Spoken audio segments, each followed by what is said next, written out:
تو بار بار آپ سے یہ عرض کرتا ہوں کیونکہ اتنے ڈپریشن کے مریض آ رہے ہیں ہمارے پاس پورا ہفتہ, tension depression stress, tension depression stress, یہی لفظ سن سن کے بیزار ہو گئے ہم. تو کیوں لے رہے ہو ٹینشن یار؟ اپنی صحت پہ کبھی کمپرومائز نہ کرو, اور اللہ پہ اعتماد اور توکل کرو گے تو ٹینشن ختم ہوگی. اللہ پہ اعتماد نہیں ہے نا, اسباب پہ نظر ہیں, یہ کروں گا تو یہ ہو جائے گا, یہ نہیں کیا تو یہ نہیں ہوگا, تو گئے بس کام سے. جب ڈکشنری سے اللہ نکل جاتا ہے نا, پھر آدمی کہتا ہے اگر میں یہ کروں گا تو یہ ہوگا, یہ نہیں کروں گا تو یہ نہیں ہوگا, اور یہ کیا جا نہیں رہا ہے مجھ سے. یعنی وہ کہتا ہے اگر میں پڑھوں گا تو عزت ملے گی, پیسہ ملے گا, نہیں پڑھوں گا تو نہ عزت ملے گی نہ پیسہ ملے گا, تو چلو پڑھ لو. اب پڑھنے کے لیے بیٹھا ہی نہیں جا رہا اس سے, پڑھائی کے لیے بیٹھا ہے تو کتاب نہیں پڑھی جا رہی, پڑھ رہے تو سمجھ میں نہیں آ رہی, کسی ٹیچر کو رکھوایا وہ بھی نہیں سمجھا پا رہا, 6 دفعہ سمجھا رہا ہے تو بھی سمجھ میں نہیں. ہر آدمی کا مینٹل لیول ایک جیسا تھوڑی ہوتا ہے. پھر آدمی کہتا ہے کیا عذاب میں پھنس گیا یار میں. پھر الٹے خیالات, ابے میرا وہ فلاں دوست تو پڑھ لیا تو امریکہ چلا گیا, تو بیٹا گٹر کے ڈھکن صاف کرے گا بیٹھ کے, اپنا فیوچر تو دیکھ لے. میں نے اپنی زندگی میں اس طرح لوگوں کو اپنے سامنے پاگل ہوتے ہوئے دیکھا ہے. ہمارے محلے میں ایک نوجوان تھا, پڑھ نہیں سکا, وہ ڈپریشن سے پاگل ہو گیا, اتنا پاگل ہو گیا کہ جو بالکل پاگل نہیں ہوتے, بال کھول کے گھوم رہے ہوتے ہیں, یہ والا پاگل. کبھی ٹریفک پولیس والا بنا ہوتا تھا وہ, حقیقت ہے, جیسے پاگل والی حرکتیں ہوتی ہیں. ایک دن کیا ہوا, مین روڈ بلاک کر دیا اینٹوں سے, اور ٹریفک پولیس والا بنا ہوا ہے, گاڑیوں کو یوں کر کے روک رہا ہے, ایسے ایسے کر رہا ہے. چلو عجیب یعنی بالکل ہی قابل ترس ہو گیا وہ. ہوا کیا, پڑھنے کی اس کی چاہت تھی لیکن پڑھ نہیں سکتا. تو یہ بہت سے لوگوں میں ہے, کوئی ترقی کرنا چاہتے ہیں, ہو ہی نہیں پاتی ترقی. تو آپ کا کام کیا ہے؟ سب سے پہلے اپنی کھوپڑی کو ٹینشن سے آزاد. اس کے 2 موٹے اصول ہیں. ویسے تو اس پر میرے مستقل آپ کو بیانات ملیں گے, آڈیو بیان ہے, یوٹیوب پہ آپ سرچ کریں ڈپریشن کا علاج, ٹینشن کا علاج, یہ سرچ کریں. لیکن اس کے علاوہ 2 چیزیں ہلکی پھلکی. ایک تو یہ سمجھ لو دنیا مسافر خانہ ہے. مسافر خانے کا مطلب یہاں ٹینشن ختم کرنے کی کوشش ہی نہیں کرنی ہے. اس کی کوشش کرو گے نا بہت زیادہ تو یہ بڑھے گی, کم نہیں ہوگی. جیسے وسوسہ ایسی چیز ہے, جتنا دماغ سے نکالو گے اتنا ہی دماغ میں گھسے گا. اگر آپ واش روم میں بیٹھ گئے, پیشاب کرنے کے بعد آپ نے کہا قطرہ آنا جب بند ہوگا تو میں اٹھوں گا, قیامت آ جائے گی, آپ کا قطرہ آنا بند نہیں ہوگا. سمجھ رہے ہو نا؟ جو وہمی ہوتے ہیں نا ان کے ساتھ ایسا ہی ہوتا ہے, وہ بیٹھے رہتے ہیں, چکر آنا شروع ہو جاتے ہیں, قطرہ بند نہیں ہوگا ان کو. کیوں؟ آپ کے پیشاب کا آپ کے مائنڈ سے, دماغ سے تعلق ہے, کیونکہ آپ کی توجہ وہاں ہے. جب وہاں توجہ, یہ جو ہمارا قضائے حاجت کا جو سسٹم ہے نا, پیشاب اور قضاء, اس کا ہمارے دماغ سے بہت گہرا تعلق ہے. تبھی تو ایک دم جیسی خوف ہوتا ہے فوراً قبض کھل جاتا ہے آدمی کا. کسی کو بہت زبردست قبض ہو نا, ٹوٹ نہ رہا ہو, رات کے اندھیرے میں چڑیل بن کے ڈرائیں اس کو, فوراً واش روم بھاگے گا وہ. پرانے سے پرانے قبض کا بہترین علاج ہے یہ, حقیقت. تو جب آپ واش روم میں بیٹھے ہوئے اور توجہ ساری آپ کی پیشاب کی طرف ہے, سوال ہی پیدا نہیں ہوتا کہ وہ رک جائے. بیٹھے رہو. اس کا علاج ہے کہ تھوڑی دیر بیٹھو, جب خیال ہونے لگے کہ یار اب بند ہو گیا ہوگا, استنجا کرو, پتلی گلی سے نکل لو, ٹھیک ہے نا. تو کدھر سے کدھر کھچڑی پک رہی ہے آج بیان میں, شروع سے ہی کھچڑی پکنا شروع ہو گئی ہے. تو میں اصل بات یہ کہہ رہا تھا کہ ٹینشن سے بچنا ہے نا, کیونکہ بہت زیادہ لوگ ہیں پریشانی میں. تو ہاں میں یہ عرض کر رہا تھا کہ خیالات کو جب آپ نکالو گے تو خیال دماغ سے نکلے گا نہیں, وہ اور آئے گا. جو وسوسے کے مریض ہوتے ہیں نا, کہتے ہیں غلط خیالات آتے ہیں, تو ان کو ہم کبھی بھی نہیں کہتے کہ ان خیالات کو نکالو. وہ بھائی نکالو گے تو وہ اور آئیں گے. دماغ کو ہٹانے کا طریقہ یہ ہے کہ ہٹانے کی کوشش ہی نہ کرو, جو آ رہے آنے دو, اپنے آپ کو بزی کر لو. بس یہ نہیں کرو کہ یہ نہیں آئے. وہ میں بہت دفعہ ایک تعویذ والا قصہ سنا چکا ہوں, ایک اور دفعہ سنا دیتا ہوں, آج نئے لوگ زیادہ لگ رہے ہیں, اس سے یہ بات سمجھ میں آئے گی. ایک پیر صاحب نے کسی کو تعویذ دیا, لاکھوں روپے لے لیے اور کہا کہ یہ تمہارا تعویذ اس وقت کام آئے گا جب تم یہ تعویذ کو لے کے جب گھر میں داخل ہو تو تمہارے دماغ میں کالے کتے کا تصور نہیں ہونا چاہیے. اب کس پاگل کے دماغ میں کالا کتا ہوتا ہے گھر میں داخل ہوتے ہوئے یار؟ کھوپڑی میں خام خام میں اس میں کالا کتا ڈال دی.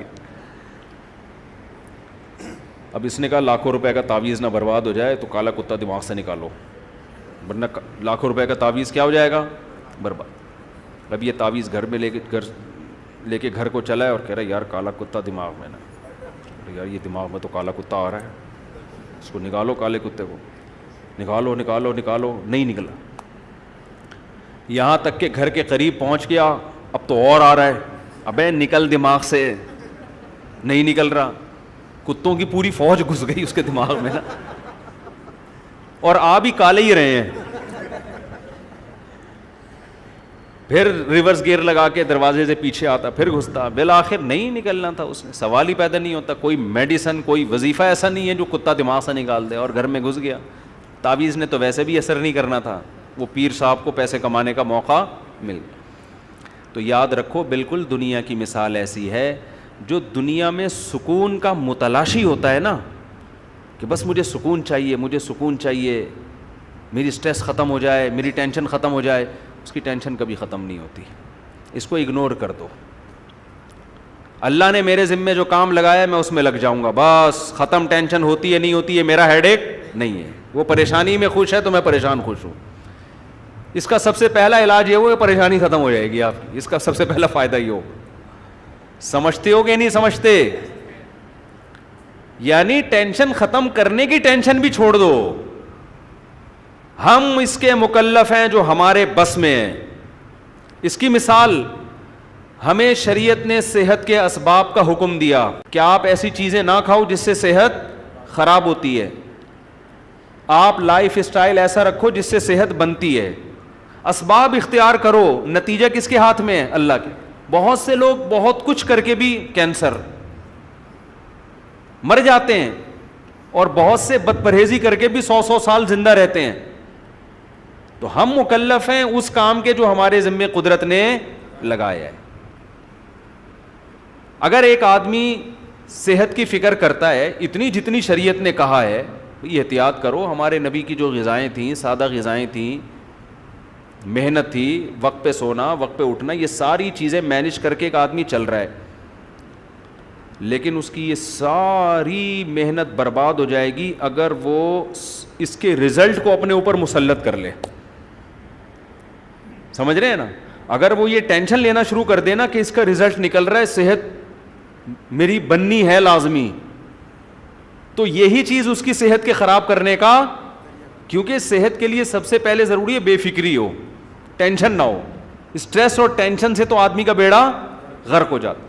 میں نے دیکھا ہے کچھ لوگ صحت کو مسلط کر لیتے ہیں, ہائی یہ نہ ہو جائے, ہائی یوں نہ ہو جائے, ہائی یوں نہ ہو جائے, بھائی یہ بھی نہ, چھوئی موئی بن گئے. یہی چیز ان کو ڈپریشن میں لے گئی. تو آپ نے اسباب اختیار کرنے ہیں, بن گئی ٹھیک ہے, نہیں بنی تو کون سا یار, ہم نے قیامت کا اعلان کر کے تھوڑی جانا ہے. وہیں جانا ہے جہاں بیمار لوگ گئے ہیں. ہم بھی مر جائیں گے, وہ بھی مر جائیں گے, فنش کہانی. کتنے دن زندہ رہنا ہے ہم نے. تو خوش آدمی صحت مند ہوتا ہے, کامیاب ہوتا ہے, بھلے اس کے پاس پیسے نہ ہوں. تو اس لیے ہاں, تو میں پہلی بات یہ عرض کر رہا تھا, دو اہم چیزیں ہیں. پہلا چیز کیا, دنیا کو مسافر خانہ سمجھے انسان. جب مسافر خانہ سمجھے تو کامیابی کے اسباب اختیار کرے گا, کامیابی کو دماغ میں مسلط نہیں کرے گا. اللہ دے دے کامیابی ٹھیک ہے, نہیں دے تو بھی ٹھیک. دوسری چیز اللہ پہ توکل. توکل کا مطلب یہ ہوتا ہے اللہ نے جو قانون بنایا ہے عمل کا, میں اس کو تو فوکس کروں گا, ہر کامیابی کا سبب میں اختیار کروں گا, نتیجہ میرے ہاتھ میں نہیں ہے. نتیجہ جو بھی نکلے, چاہے الٹا نکلے, وہ میرے لیے بہتر ہی ہوگا. میں بار بار مثال دیتا ہوں نا یعقوب علیہ السلام کی. ساری زندگی ٹینشنوں میں, سارے نتیجے الٹے ہی نکل رہے ہیں. ایک بچہ گم ہوا, پھر دوسرا بھی گم ہو گیا, لیکن اللہ پہ توکل کر رہے ہیں, جو ہو رہا ہے میرے حق میں کیا ہو رہا ہے, بہتر. رزلٹ کیا ہوا؟ بہتر ہوا نا, رزلٹ سب سے اچھا ہوا. زکریا علیہ السلام کو اولاد ہی نہیں مل رہی, دعائیں مانگ مانگ کے آخر میں اولاد ملی, ایسی ملی کہ پیغمبر دے دیا اللہ نے, پیغمبر مل گئے ان کو. تو یعنی حضرت حکیم الامہ مولانا شرف علی تھانوی رحمہ اللہ تعالیٰ فرمایا کرتے تھے, یعنی ان دو باتوں کا میں خلاصہ بیان کر رہا ہوں ان کی زبان میں, کہ رضا بالقدر, اپنے آپ کو اللہ کے حوالے کر دے, اپنے آپ کو اللہ کے سپرد, کہ جو میرے ساتھ ہوگا وہ میرے حق میں بہتر, بس میں اس پہ راضی ہوں, میں خدا نہیں ہوں, خدا کوئی اور ہے, بس جو ہوگا کیا ہوگا بہتر. لیکن اس کا دیندار لوگ غلط مطلب لیتے ہیں, جو ہوگا بہتر ہوگا لہذا بھاڑ میں جائے, جو مرضی کرنا ہے کرتے رہو بیٹھ کے, ہوگا تو وہی جو اللہ چاہے گا. یہ غلط مطلب ہے. ابے شوگر کا مریض لڈو کھا رہا ہے بیٹھ کے, اس کو کوئی سمجھا رہا ہے بھائی یہ تیرے کھانے کی چیز نہیں ہے, مرے گا, وہ کہے گا میں اللہ کی تقدیر پہ کیا ہوں, راضی ہوں. یہ مطلب نہیں ہے.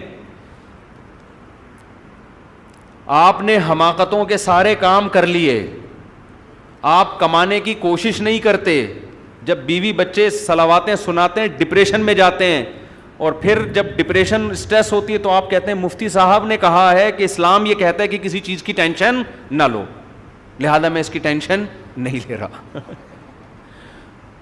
یہ مطلب ہرگز نہیں ہے. اپنی طرف سے آپ نے کامیابی کے تمام اسباب اختیار کرنے ہیں, پھر نتیجے کی ٹینشن نہیں لینی, پھر اللہ کی مدد ہوگی. اگر اپنی حماقتوں کی وجہ سے آپ پر آزمائشیں آئی ہیں, اس میں اللہ آپ کے دل کو صبر کے لیے نہیں تھامتا. علماء کہتے ہیں آپ کی حماقت سے جو پریشانی آئے گی اس میں آپ کو صبر کی توفیق نہیں ملتی. آپ نے کام صحیح کر رہے, پھر بھی اللہ کی طرف سے آزمائش آ گئی, اس آزمائش میں اللہ کی طرف سے صبر کی توفیق ملتی, اللہ دل کو تھام لیتا ہے.